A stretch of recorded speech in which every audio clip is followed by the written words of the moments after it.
Todos os dias surgem milhares de novas informações sobre o mundo, seja nos jornais, redes sociais, boca a boca. E a semana que passou não foi diferente. Por isso, como prometido, estamos aqui em mais uma sexta-feira para te ajudar a entender o que de principal está acontecendo no mundo. E se você ainda não nos acompanhava, a gente te explica. Toda sexta-feira, nós do Politize vamos trazer um boletim com as 7 principais notícias da semana para você. Como a gente não quer só que você se informe, mas que entenda a situação como um todo, cada episódio do boletim será focado em um aspecto diferente da nossa sociedade.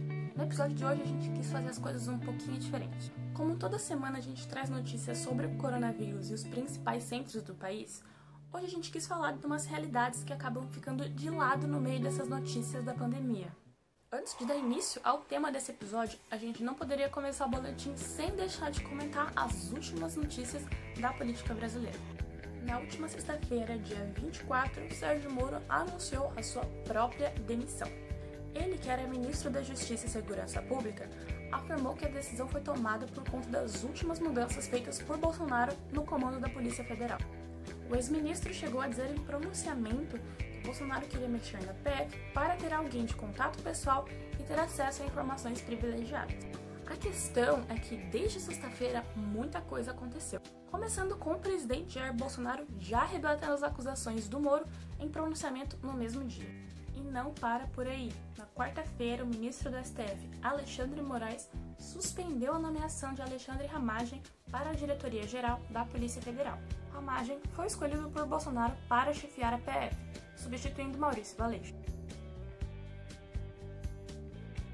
A decisão do ministro do STF foi baseada nas alegações do Moro. Isso porque, para o ministro, há indícios de desvio de finalidade na indicação de Ramagem, já que ele é amigo da família Bolsonaro. A decisão do STF era liminar, ou seja, provisória. Ainda assim, horas depois, o presidente anulou a nomeação ao cargo. Assim, Ramagem volta a comandar a Agência Brasileira de Inteligência e o cargo de diretor-geral da Polícia Federal fica vago novamente. Bom, e mudando um pouco de assunto, essa semana uma pesquisa do Datafolha revelou que as mulheres estão mais isoladas e preocupadas com o coronavírus do que os homens. E a gente tem umas pistas do porquê. Um relatório do Fundo Populacional da ONU, que também saiu essa semana, alertou sobre a interrupção de serviços de saúde sexual e reprodutiva durante a pandemia. A estimativa da organização é que, por conta de algumas medidas para o combate ao novo coronavírus, mais de 47 milhões de mulheres não terão acesso a métodos contraceptivos.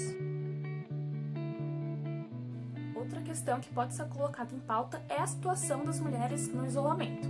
Desde o início das medidas de isolamento na América Latina, houve uma crescente nas ligações ao Disque Denúncia, indicando que houve um aumento nos abusos domésticos na região. Na Argentina, por exemplo, já se nota um aumento de 67% nos serviços de emergência, se comparando o mês de abril deste ano com o anterior. No estado de São Paulo, o aumento foi de 45% no mês passado, também em comparação ao ano anterior. Isso com base nos dados do Fórum Brasileiro de Segurança Pública. O temor é de que a violência contra a mulher, que já era alta na região, esteja sendo maior ainda. Vale dizer que essa preocupação é global e vários órgãos internacionais temem que as vítimas estejam sendo silenciadas em muitos países.